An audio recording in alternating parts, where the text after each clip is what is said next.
योद्धा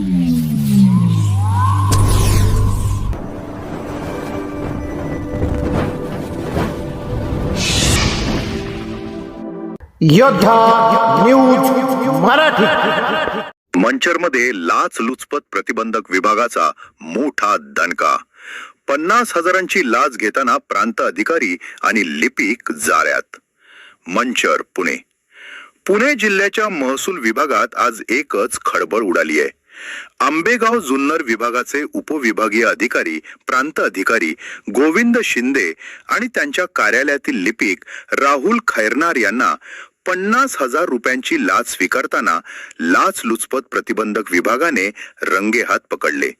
या धडक कारवाईमुळे उत्तर पुणे जिल्ह्यातील शासकीय वर्तुळात मोठी घबराट पसरली आहे। नेमके प्रकरण काय?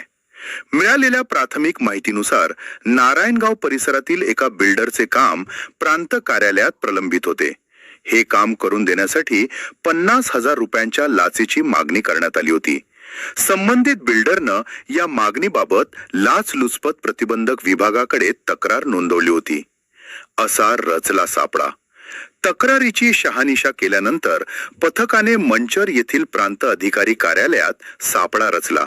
ठरल्याप्रमाणे लिपिक राहुल खैरनार याने 50,000 रुपयांची लाच स्वीकारली।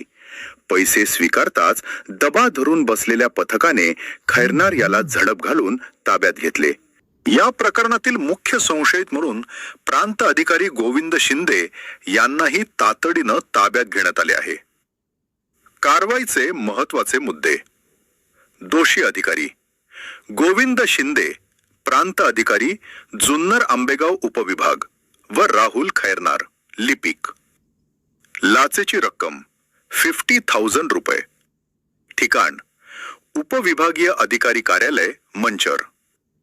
तक्रारदार नारायणगाव येथील व्यावसायिक, बिल्डर। शासकीय कामासाठी लाचेची मागणी करणं हा गुन्हा आहे।